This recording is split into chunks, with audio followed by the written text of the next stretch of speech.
All right, here we are. Welcome back, Greg. Hey, Good to see you. good to see you too. Here we are again. I'm excited for tonight. We kind of geeked out last week Yeah, talking about the hardness of weight loss. And tonight we're going to talk about plateaus. plateaus. So- Subject that comes up so often in clinic, Right. and in general conversation. Yeah, right. Well, anyway, we'll get it. Before we get started, we'd like to welcome everybody here. Anybody who's watching, we are really glad that you would tune in, and love if you do the little like thing and subscribe. And also, as a reminder, this is for educational and informational purposes. What we say here on the Healthier Ever After podcast is not intended to replace your personal relationship, advice, and care of a primary care provider. And so before starting any weight program or supplements or medication, please meet with your primary care provider or licensed medical professional. With that being said, let's dive into a plateau. So what we're really talking about a plateau is people come in and they I want to lose weight, right? Then in their mind, and what we imagine is I weigh this much and I want to weigh this much, and in my mind I'm drawing a line. Yeah. Right from where I am to where I'm going to be, and I'm just going to go down this little slope until I reach my goal weight. Yeah, and very linear process. And that's what success is in this, right? That's what our mind thinks. Yeah. Okay. Tell me if I'm wrong. Well, I mean, Bust the myth. right.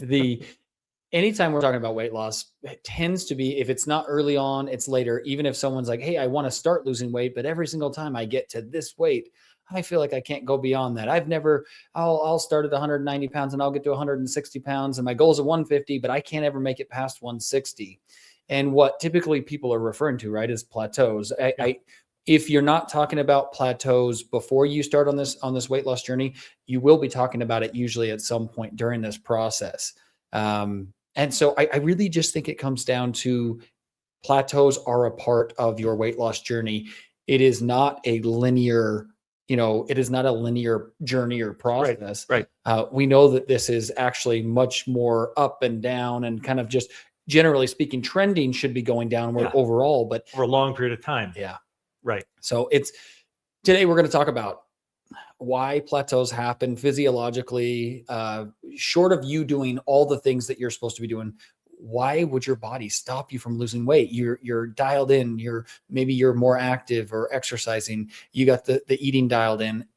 So why would my body stop me from losing weight when it knows the scale say the same? Yeah. It knows I want to be a size 6. Why am I not a size 6? So the first thing to understand, I think, is that's normal. All right. This is not unexpected. It's part of what happens when your body is changing. Like, you're losing weight is just not a number. You're changing your physiology, you're changing your metabolism, you're changing your composition. So and your body interprets that different ways. And so if you've reached where a true plateau, we'll talk about that in a second, but if you've reached a plateau, like, congratulations to you. Right. You've reached the point where your body is realizing, hey, whoa, something's different here. Something's changing. I need to fix this. Yes. Right. Yeah. Because your body really is a mechanism. And we've talked about this before, and we'll always refer back to it, is that your body has the side of you that actually thinks and reasons. And that's why we can sit here and have this conversation and talk about plateaus and what we can do about them. And then there's the other side of your body that really doesn't care about any of that. Your body getting you on a true plateau, which, once again, Rick said we'll talk about that. What is a true plateau? But your body does like to pump the brakes. You are readjusting. Your body realizes, hey, I've dropped my calories. Maybe my diet's changed. Maybe my activity level has increased. What's going on here? Yeah. Your body doesn't know what you're actually trying to do. Your body really, I think you had mentioned it earlier, cares more about survival than, your body is built for survival, not for aesthetics. Yes. And so we think that you can have both. I don't think either one of them are bad, but your body naturally is going to gravitate towards keeping you alive as opposed to how you look in your bathing suit. Yeah. So we know that your body will fall back to that. Yeah. Well, okay. So let's define what a plateau is, because everyone's going to do this. Especially, and some people are a little more compulsive about, like, watching the scale, and I'm weighing myself every day. And for a lot of people, like, our advice is don't do that. Like, get off the daily scale, measure yourself once a week, or, lengthen this amount of time out. So, So a true plateau really isn't, I guess maybe we talk about what it isn't first. It's not 3 to 5 pounds. in a couple of days. That's going to, it's not water weight. It's not related to sodium. It's not hormonal. It's not your menstrual period. Like these are all things that can influence a little fluctuation Sure. in your weight. A true plateau is you're doing all the things, you're staying, keeping to your plan, and the weight on the scale doesn't change for 3 to 4 weeks, right? So that's hit a plateau. And even then, that's not necessarily a bad thing. That's just how we kind of define what a real plateau is. Right. And I think it's important to define it. I mean, I think maybe we're kind of starting there with that, but like really at the beginning of this is defining what a plateau is. Cause I talk to patients, maybe you've been there. I know I have during my weight loss journey. And as I fluctuate in my weight, now that I'm more of my goal weight, I know that sometimes it's like, boy, I see that a couple bumps, pounds up on the scale. And sometimes I can be like, oh, whoa, gosh, what's going on? Like the last 2 days, I thought I've been good and I weighed 2 pounds worse. So we all have that knee-jerk reaction, but what we're trying to define is not what our knee-jerk feeling reaction is, but actually what is a true plateau. Your body is going to fluctuate. You will have this start and stop mechanism of losing weight. And oftentimes these shorter periods, not that 2 to 4 week actual plateau, but a very short period of a few days where the scale's not moving, or maybe even going up a pound or two at times, even when you're doing all the right things, that really is not a plateau. Right. And we don't want you feeling like a 3-day, I haven't seen the scale move in 3 days is a plateau, because that's not really a plateau. And it's not like the whole plan is derailed because of that, because it's part of the plan. I guess that's the big point here is these little fluctuations we're talking about, little increase, are all part of normal. Yeah. Well, if your body hit the panic button, like let's say that you lose 3 pounds and your body just didn't care. Your body, like you started losing weight and your body never got to the point where it had in like a built-in process to say, hey, what's going on here? Yeah. Okay, sure. That's for 2026. That's kind of annoying, but actually for survival of our species up until this point, back when we didn't have the luxuries we have now, think about it. That was such an important built-in mechanism to say, hey, whoa, stop. We're losing weight. Why? Or can we not find food? What's going on here? It's such an important part of our body. And we don't, rather than getting frustrated with it, we're going to talk about a few things that we can do to kind of give our body some time to adjust. And then usually you'll as long as you're doing the things that we know are important, that usually you can start to see that go down and give your body some reassurance. Say, we're getting what we need. Your body just needed to pump the brakes a little bit. If you are eating too few calories and you're plateauing out, in a lot of cases, yes, you've put your body into a little bit of a state of panic, starvation mode, as some people will call it. And we're going to talk about how you can maybe bring yourself out of that to get your body a little more reassurance. I've had many patients that have started eating more and then started losing weight. Yeah. But it's mostly because they let all the signals they gave all the signals to their body. We're okay. We're good. Yeah. Awesome. Okay. So one of the things then to understand, like what a real plateau is, and then what's happening, you talked about your body changing and getting, hitting the panic button. So really so the way to think about that, one of the things I think about is your body has to keep your whole body alive, right? And it takes more energy to keep a big body alive than a smaller body. It's just, there's more stuff to keep alive. That's the way to think about that. Yeah. Right. And so as you are successful so let's say you start at your 190 pounds and you want to go to 150 and you're halfway there, you're like 170. Yeah. Right. You've lost 20 pounds. That's 20 pounds less that your body is trying to keep alive. And so one of the adjustments that it makes is with your metabolism. It's going to say, hey, I don't need to burn this much to keep less of the person alive. Yeah. It's a resting metabolic rate. I mean, and it changes. It does. It changes. And as your weight goes down, that you calculate it out using actually your weight, your height, and a few other metrics. And what happens is that you can calculate out pretty closely, barring not any other diseases involved or anything like that, how many calories your body will burn at just a regular day, a day at the office where you're not doing a bunch of extra physical activity, a regular day in your life. You can get pretty dang close to where you're like, hey, my body burns around, let's say 1,300 calories on any given day. And once you recognize that as your weight goes down, that number also goes down. This is not a totally bad thing, right? Overall, the health benefits of losing that extra weight are actually higher, but you are going to technically burn less calories. Right. And so that's one thing just to be aware of and know that you may need to adjust a little bit on that. It's it's what do they call it? Non-exercise activity thermogenesis. Yeah.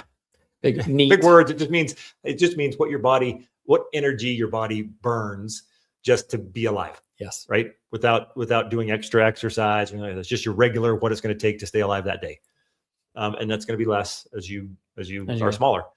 If you even think about it in terms of like, if you're carrying 190 pounds, every step you have to, propel that 190 pounds versus 170 pounds or 160 pounds. It's just that much less energy. This is not a bad thing, right? Yeah. If we're getting rid of fat, this is not a bad thing, but can it have your body pumping the brakes a little bit, going, hey, whoa, what's or changing? even not even pumping the brakes, more like your body's like a hybrid car. Yeah. Right. It becomes more efficient as you become a little smaller, a little healthier. Yeah. Right. Yeah. This is not a bad thing. And so it's going to adjust. It's going to become more energy efficient. And so you just things to be aware of on that. And it's going to take less energy. And so that's going to be ultimately less calories. Yeah. But we still want to maintain. So the other thing is, I guess, to think about is body composition, what you're made of. And that's really a thing that I think sometimes we just, it's so deep in our brain that when I want to lose weight, what we're really talking about is I want to lose fat. Yep. Right. And so when we talk about body composition, that may be a whole nother episode just on that. But we're not talking about, I could cut off my leg and lose a good amount of body weight. Sure. Right. I would weigh less, quite a bit less, but my body would not be functional. I would be hopping forever and not walking or running or riding a bike or whatever, and I've lost it because there's a lot of good things in my leg. Yes. There's muscle and there's bone and there's, all kinds of good things. So what we're really talking about when we look at just the scale, just the number on the scale, we're talking about what we want is fat loss. But what we don't want is just weight loss from whatever, because we don't want to, for example, lose muscle. I think that's a good point. Keep the composition and hone the composition, improve the composition of your body, what it's composed of. Right. It's a very good point. Really when it comes down to it, what I think Rick, even like to summarize what he's saying, is not all weight loss is good. Right. If you cut off a leg and you lose 40 pounds because of that, good weight loss. That's not good weight loss. If you lose a significant amount of muscle because you're not using them, you're not feeding them. We've talked about protein, we've talked about activity. And, so if you're losing a significant amount of muscle, if I were able to tell you that you can lose that last 20 pounds, but it needs to be in muscle, nobody's taking that deal. Nope. I mean, why would we? Bad idea. It's just not a good idea. It's like, the scale looks better, but actually your clothes don't really fit that much better. You feel worse. You don't really aesthetically, right? You don't look as good. And so really it's really, when he talks about composition and we're talking about in terms of plateaus, we're saying if you're doing this the right way and you're keeping good muscle, then in a lot of cases, as you're losing fat, things will slow down. You want to maintain functionality. You are not trying to lose good weight. There is good weight. Fat, right? There's good weight and there's fat. Yeah, and even a little bit of fat. Fat's okay. Yeah, but we don't want excess fat. And so that's what we're talking about. So we want to lose fat, keep or gain the good stuff. Muscle is really what we're talking about. I mean, there's other things, but muscle is what we want to really focus on. Yep. Not losing as we lose weight, and that changes the composition. So if you're like 50% fat, 50% muscle, and we want you to lose half your fat, that means then you're going to be 2/3 muscle and 1/3 fat. Yeah, and that's a composition change. That's what we're talking about. Right. And the reason why we want to define this is because, once again, me and Rick have talked to many patients. We've gone on our own weight loss journeys, and we've hit plateaus. Me and Rick have talked about them. That's why we got excited about talking about them. And then we've had so many patients bring it up. Well, that's the thing. Everybody gets this at some point. They're like, "What am I doing? Why is this broken?" And it's not. Now there are things to look at, right? We talked about it, maybe it was last week, maybe the week before, when we're talking about, you want to be in a calorie deficit, not a nutrition deficit. So let's say that you are cutting down on your calories, it's not extreme, but you can imagine if your body's in a nutritional deficit as well, you can imagine the body pumping the brakes for that, like saying, hey, whoa, what's going on here? I'm not even getting the nutrients. Forget the calories at this point, the nutrients I need. So that is one big thing that I see in the clinic is that even though people are in a calorie deficit, once we start digging down into like, okay, you have been on a real plateau, right? You've actually been 2 to 4 weeks of really kind of putting in the work, but yet you feel like your body is not cooperating. What I a lot of times will do, rather than starting to cut more calories, because that's not really always the answer, right? The answer in that case is sometimes looking at the nutritional, like, hey, what are you getting? Are you getting enough protein? Great. Are you getting enough variety of foods? Are you getting fruits and veggies and other things that provide these nutrients? If you're not, a lot of times what we'll do is we'll say, hey, we need to start adding in these types of foods. Maybe there is opportunity for supplementation there. We talked about it before. Supplementation is just a good opportunity to supplement what you're not getting through your regular diet. Right. So a lot of times with a lot of patients, when I'll see them on these plateaus for 2, 3, 4 weeks, they're starting to get frustrated because they kind of feel like they're doing all the things. What we do is, rather than say, hey, yeah, cut out another 400 calories, they really can't afford that. They're already at a pretty low calorie. Yeah. What we do is we start actually adding in things. Weight loss is not just about what we can take away, but what we can add. Yeah. So sometimes with giving your body the signal that everything's good, sometimes we can add some extra nutrition there. And that's one of the strategies we use for helping people get through these plateaus. Yeah. Okay. And one of the other things to think about, when we talk plateaus, again, it's usually a number on a scale. There's other measures of success, Yes. right? That we want to maybe remind ourselves of. Sure. Like, I mean, I know we've talked about this before, but there's the person who they have this goal weight and they've lost, 51 out of 55 pounds that they wanted to lose. And it's lose 4 pounds. And I'm so frustrated and I can't get there, but there's other measures, right? And like, how do your clothes fit? I had to buy all new clothes. Yeah. I had to get 3 sizes different. In fact, actually, I'm in a lower size than I even expected to get to, Right.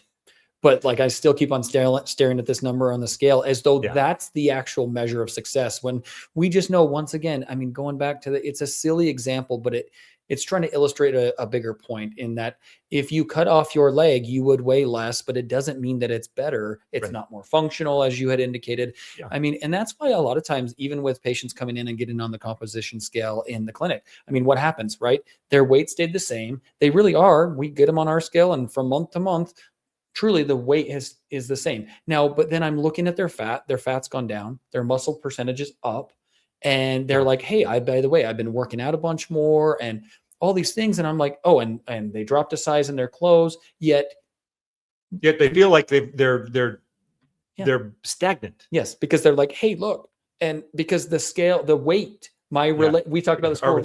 Our relationship with gravity is the same. That's what a scale measures, your relationship with gravity. So, I mean, at the end of the day, I'm like, hey, by every metric we can measure this by, your fat percentage, even your visceral fat in a lot of cases, your bone mass, all these things are improved. Your weight's the same, but everything from a health metric standpoint has improved, other than your relationship with gravity. So rather than focusing on that, if you can focus in on the things that actually affect body composition, the weight will come with it. The weight will naturally come down, but focusing in on the things that actually matter for weight, as opposed to the weight number itself, it can just be a detractor. Yeah. A lot of times people that get rid of the scale for a month and just say, hey, you know what, I'm going to focus on like the functionality of like what I'm doing and eating, right? How I feel and how I fit. Yep.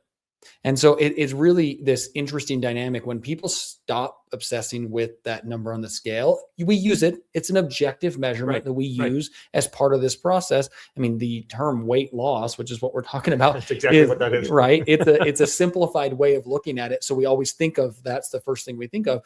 But all we're really trying to point out is that does not tell the whole story. Yeah. Awesome. Okay. And well, and the other thing is I guess when we're talking about causes, I can't remember if we talked about this already, about as you change and lose some of that weight, you mentioned just being mobile, 40 pounds less takes less energy. Sure. Right. And I think I was talking to you about that, about how nobody goes to the gym and says, all right, I'm going to start, I want to really set a goal for the bench press. And I'm going to bench 250 pounds. And then I'm hoping in like the next 6 months, maybe 8 months, a year, I'm going to work my way from 250 down to 150 pounds on the bench press. Yeah. Like that's so counterintuitive. Nobody would do that. Yeah. and think that's progress. But that's kind of what you're doing with your body. As you're successful in losing some pounds and lightening that, you're essentially taking weight off the barbell. You are. And so your exercise is different because you're not propelling the same amount of weight. Yeah. Right. And so you may have to walk a little farther or do something. Your body specific is weight training. Adaptive. I mean, your body adapts. So if your body thinks that I can't find food because I've decreased my calorie intake, your body adapts to that, which is why a lot of times we will hit a true plateau, right? You're 2 to 4 weeks. You've really been kind of doing all the things that this isn't just like kind of calorie creep or something that's happened in the meantime where you just didn't realize you were eating more than you thought. You legitimately are on a plateau. Now, why is that happening? We've talked about all the kind of physiological factors. Yeah. Are you having calorie creep? Is it that your calories have creeped up over time and you just kind of didn't realize it? You started eating a little bit more late meals. Is there something that you are doing that you weren't doing before to add more calories and you just didn't kind of realize it? So plateaus can happen because of something that we are doing, but they also can happen even though if you're doing the same things. A true plateau would be that you haven't changed your behavior, but you've just stopped losing weight. Yeah. That's a true plateau. If you started adding more calories, but not realizing it, where I'm calling it calorie creep, but it's because it's one of those things that calories can kind of creep back up. We don't realize we're eating more. Oh, I forgot I added this in and I was eating one more snack and we don't realize it, but over a very slow or long period of time, slowly those calories creep up. We stop losing weight. And then we're like, wait, why did I stop losing weight? Well, because we went back from 1,500 calories to 2,000 calories. And we know, go look at the calories on a package. It's pretty easy to do. Yeah. Yeah. I mean, go eat one package of Oreos. I'm just trying to imagine if I could forget that I snuck a bowl of Captain Crunch. Well, maybe it's, I didn't do that. I didn't. He didn't never recently. Never. I think it really comes back down to you get on this plateau, you work with your medical provider or whoever if it's just yourself, if you're just relying on, podcasts like ours to be able to kind of think through this process, go along the lines of what you're doing and say, what am I doing? If there's anything different or new, if you're not doing anything different or new, are you meeting are you getting all of the nutrients you need, right? Kind of a hard question to answer. Sometimes labs would be beneficial there. Sometimes those really can't be measured in lab work, right? So, try to think about, am I getting a variety of foods? Am I making sure I'm getting plenty of protein? Has my working out increased? If I'm getting on a composition scale, what does my muscle content look like versus my fat content? Is my muscle going up while my fat's going down and my weight's staying the same? Well, this would be a good thing. And arguably at this point, you're adding muscle and losing fat. So even though the weight is the same, it's not necessarily a bad thing. Well, and we've talked before, but just to briefly mention,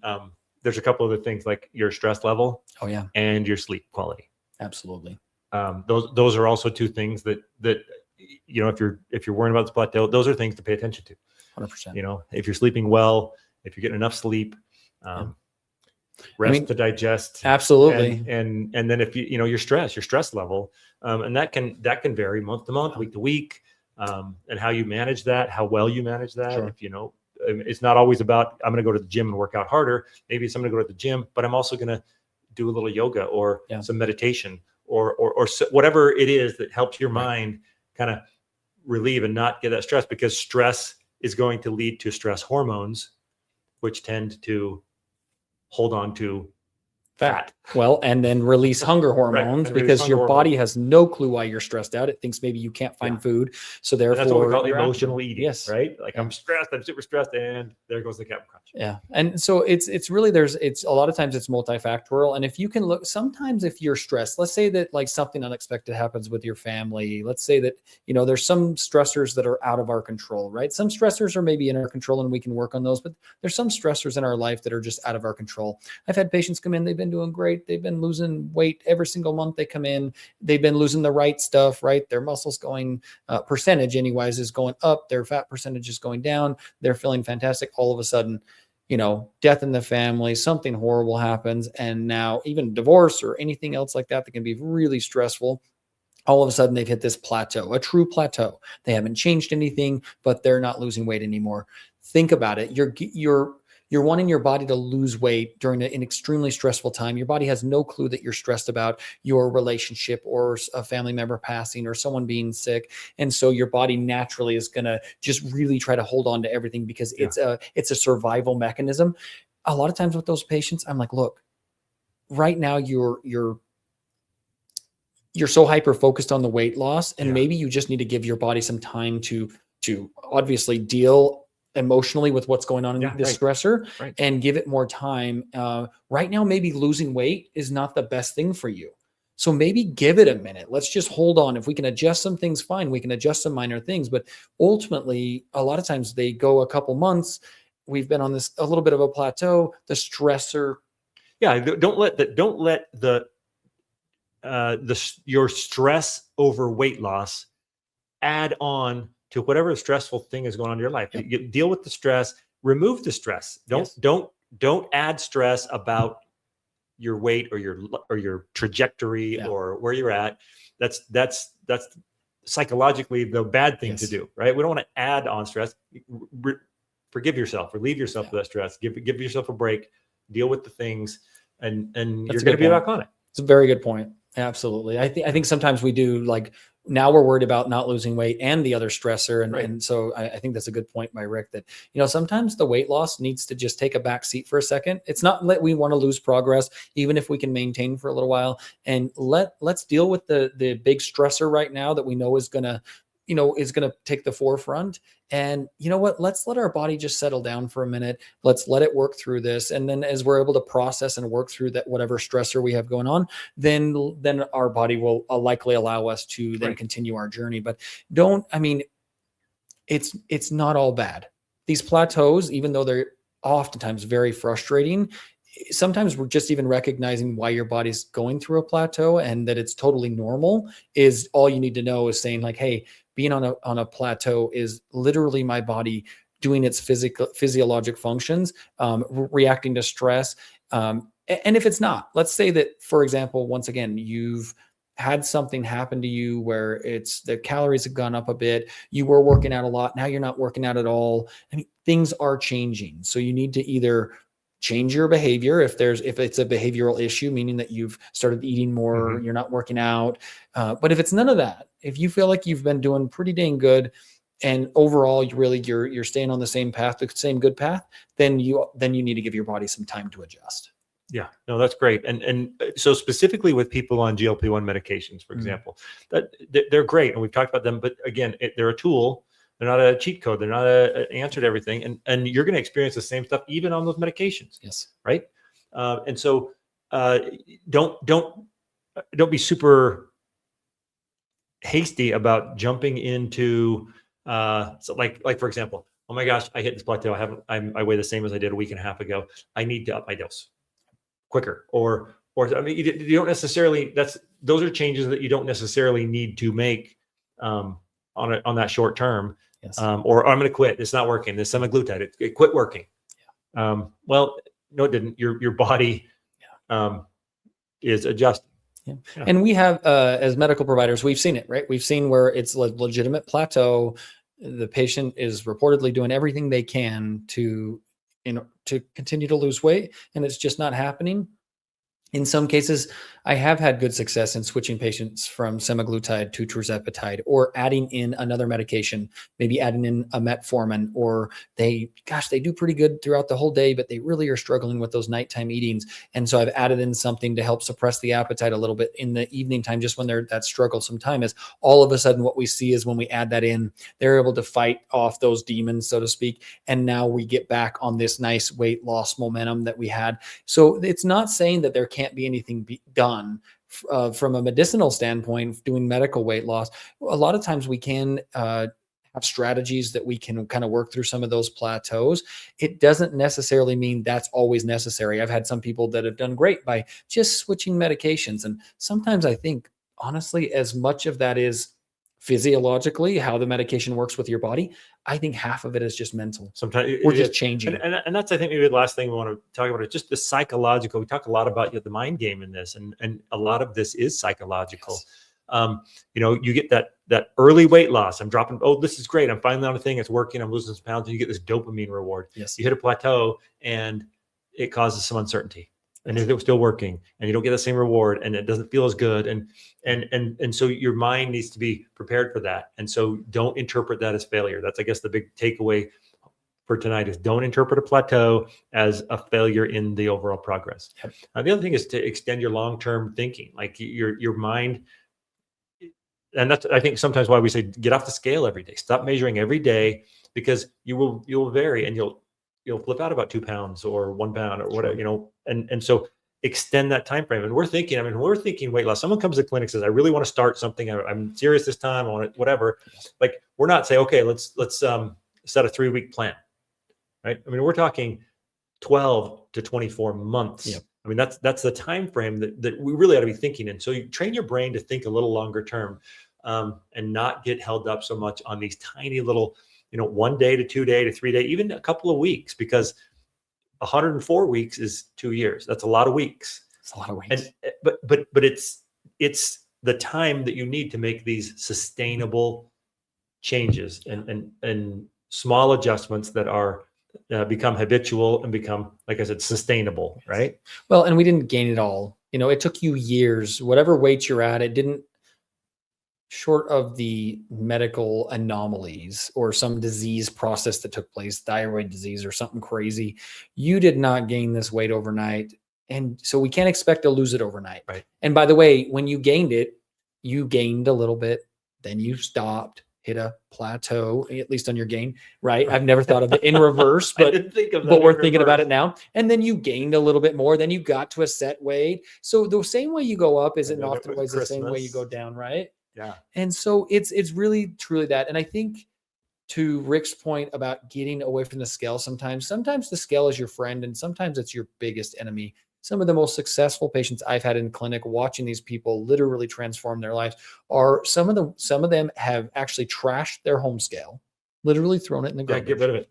And they only time they weigh in is when they see me in the clinic. And they really, honestly, sometimes they come in and they're like, oh, I'm probably the same. I don't think I've lost anything. And they're down 10 pounds.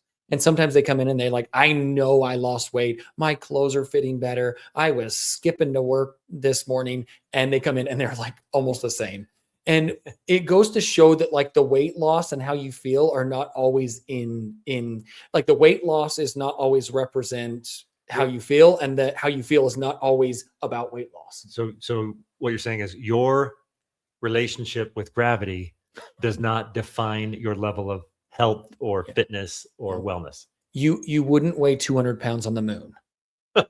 Does that mean that the answer is going to the moon? Obviously not. The answer is not. Be so much easier to do. I know. I want to sign me up for the Artemis program. I'm ready. Get me to the moon. I will, in 3 days, weigh 60% of what I weigh now. Have your goal weight right there. You already made it. Done. And I had to do is pay for a trip to the moon. Metabolism hasn't changed. Yeah. Okay. So I guess we talk about the identity shift, right? Yeah. Like when we talk about the mind, like channeling again our inner Mari, is I am someone who trains and eats intentionally. Yes. Like that's all. That's. I just convinced myself that's who I am.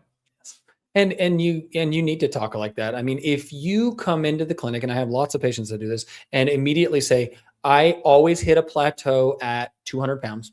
I never can get under 200. I've done everything. I've starved myself. I've pulled out all my hair. I've done all the things, and I never can do it. I can promise you we're going to hit 200 pounds right when you get to that. It's going to be everything humanly possible not to be able to go under 200 pounds.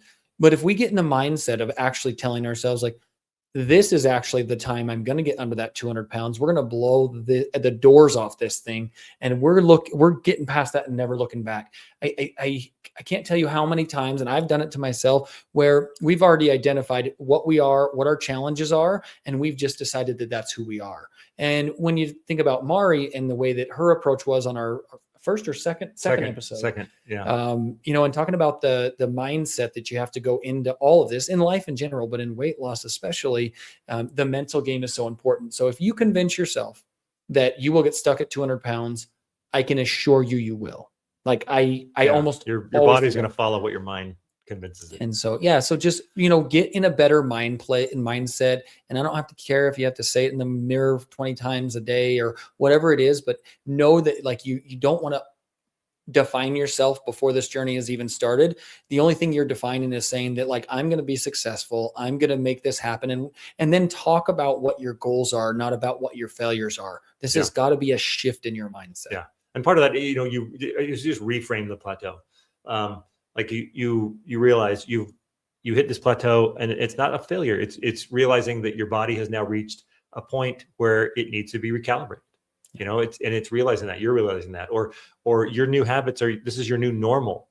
And so, it's a little tweaking is necessary. Now, I did have one question. This might be a little personal, but when patients come to you and say they've done everything and they've been pulling out their hair, can you relate to them? Oh yeah. Like that? Oh, well.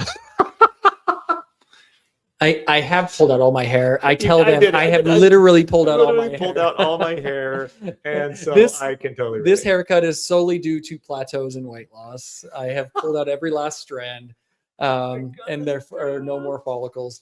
No, I love not having hair because at least my relationship with gravity is, maybe less. It's less, yeah. Quarter of a pound so less. Yeah, this is literally you instead of cutting off a leg. Yeah. You weigh, how much does hair weigh? I'm not even, my hair weighs a lot. Much less. My hair weighs a lot. And that's actually, I'm not actually bald. I've actually chosen this life where I just cut it off. It's going out on my terms. Yep. Yeah. Okay. Well, that's awesome. I think that's good. Plateaus. We could talk about this again and again. Maybe we will. And we'll talk about plateaus. We'll talk about some of we are not telling you this to say, hey, don't get frustrated at plateaus. Right. Boy, that's not the case. What we want to do is, and I think Rick put it really well, reframe your mind so that plateaus are not looked at like the enemy. They're not the enemy. They actually are your physiologic function doing exactly what you were designed to do. Right. If there was a zombie apocalypse, you would love that your body had that feature. It's not. Right now you have tons of food and you're good. But the point is that you as a human being, your body is so amazing. And part of your amazing body is plateaus. And we just want to work you through mentally what may be going on there, maybe functionally, maybe physiologically, maybe a combination of the two. Look at what you're doing, add some good nutrition. One thing I didn't talk about, if we have time, is actually doing a reset. So I do have some people that have crash dieted so hard for so long. They get down to 500 calories and they think because if like 800 is not little enough, then I'm going to go to 400. Then I'm going to go to 300. Like literally starving themselves to death. And they're still wondering why they can't lose weight. And what it ends up being in a lot of cases is that they have just gotten their body, you'll talk to these people, their energy is horrible. They're hardly moving. They just feel horrible, but they're desperate to lose weight. What I've done for a lot of these people is they've hit these hard plateaus. They're there for 4, 6, 8 weeks. And when I find out that they've been starving themselves, what we'll actually do is we'll reintroduce, and it's hard for some people, but actually put them back on a higher calorie diet, go back up to at least 1,600 calories, really focus in on the nutrition and the protein. And what happens? They do that for 8 weeks. We actually usually lower their GLP-1 dose for that amount of time. And then after the 8 weeks and they've really reset their body, most people not only find that they feel so much better, they're like, oh my gosh, I'm actually giving my body the nutrients and calories it needs to run and function properly. But what they end up finding is that they usually don't gain much weight in that 8 weeks. Their body is just recovering from starvation mode. And what they typically find is then after that, we drop down to a reasonable calorie deficit. We keep the nutrition sound. And what they find is all of a sudden they start losing weight again. Now, how does that make any sense? I added calories. I literally told you to eat more, get better nutrition. And lo and behold, against all of your mother-in-law's fad diets and recommendations of 300 calorie diets, you started losing weight. And feeling better. And feeling better. While you're losing weight, you actually have energy. Wow, what a confidence. Yeah. And then when you add something like a GLP-1 or something else for metabolic support, boy, it can really enhance this. But starving yourself is not the answer. I have a lot of patients, in fact, and we could go on for hours, but a lot of patients that I've had where they're like, I'm doing all the right things. I'm doing everything. I'm getting maybe 500 calories a day. And when I start breaking down with them, okay, what does an average day look like for you? What I'll find is a lot of them are going 500 calories Monday through Friday, So they're doing well under what I Oh, would here we recommend. go. Yeah. And then they get to the weekend, right? And every weekend they like to travel down to Mesquite and they go, because these are retired people in a lot of cases. They go down to Mesquite and they eat the gas station food and they have the buffet and they do all those things. And so we live near Mesquite, Nevada, which is on the way to Las Vegas, about an hour and a half away. Sure. And so they have buffets. So that's what it is. It's like don't drive so far, but you're almost in Vegas. Yep. Yeah, it's like a little mini Vegas. They have some casinos. Yeah. Well, what they do is they end up taking that whole week, and all they're thinking about is the Monday through Friday. I've hardly ate anything. How could I not be losing weight? What they didn't account for is those 2 dang days where they went and they like literally ate 3,000 calories a day, and it was all junk or a meal. And it was just wild. Yeah. And so I'm like, well, all you've done is put your body in starvation mode. And then when your body figured out it wasn't starving, like you get to the end of the week and you go, like you're not starving, but your body doesn't know that. You overconsume. Right. And then what does your body do with all that? Oh my gosh, I'm going to store all of this because I know I'm going to starve. I'm going to starve for another week. Yeah. And it just knows, your body knows that pattern. It gets used to it. And then all of a sudden it knows I got to keep all of this. And so people, once they find out that they actually if they can spread good calories throughout the week, rather than going 500 calories a day for 5 days and then 3,000, if you could just take all those calories and spread them evenly across the week, let's say 1,200 calories a day, to where we're not having these big down and then big ups, your body does better. A lot better. Yep. And nutritionally. So what I heard you say is that plateaus are normal. Yep. It's normal physiology. That's what it's a sign of, or it's the zombie apocalypse. Absolutely. Right. If it's a zombie apocalypse, it's one of those things. If it's either of those things, you're going to either survive or not. Yeah. And do you see a lot of fat zombies is what I'm wondering. I haven't ever seen it. Yeah, that's what I'm wondering. So maybe that's the answer. Maybe they're onto something. Yeah. High protein diet. Would it be so bad to let the zombie get you and turn you into a zombie? Only if you could turn it back. Maybe sounds like cutting off a leg. Yeah. All right. With that, we will stop the zombie talk. Plateaus, they're good. They're not bad. Reframe that in your brain. Convince yourself. And there are things, certainly an opportunity to reassess and make adjustments, and to readjust some things as your body tries to align itself with its new normal. Right. Absolutely. I think these are really important. We will definitely hit on these topics over how many ever times you see these. We're going to always hit on different things that come up in terms of plateaus. Next week, I think we're going to be talking about exercise. Activity. Yeah. Activity. What exercise should you be doing? Do what's better? What's worse? And this will somewhat play into plateaus. I mean, I think that they can definitely feed on each other, as far as like sometimes what might you be doing or not be doing that could affect your weight loss in terms of activity. So we'll talk a little bit more about that, kind of what you should be shooting for goal wise. If you're not working out at all right now, if you're great at working out, fantastic. Maybe that's not your issue. But if you are working out right now, what should you be shooting for in terms of type of workouts, how long you should be working out? Awesome. Yeah, we'll do it. Okay. So we'll see you next week. Thanks for being here. Closing reminder, this is for educational and informational purposes. Please do not allow anything that we say here to take the place of your care and relationship with your licensed medical provider. Especially the zombie stuff. Especially the zombie apocalypse. Like if the zombie apocalypse happened, we recommend getting with your special forces friend, not your primary care provider. Absolutely. Someone with lots of food and bullets. Well, you don't need that much food if you're maintaining. You need 1,200 calories a day. Yeah. Talk about a way to lose weight. Zombie apocalypse. All right. That's it. We're talking activity next week. We're gonna do it.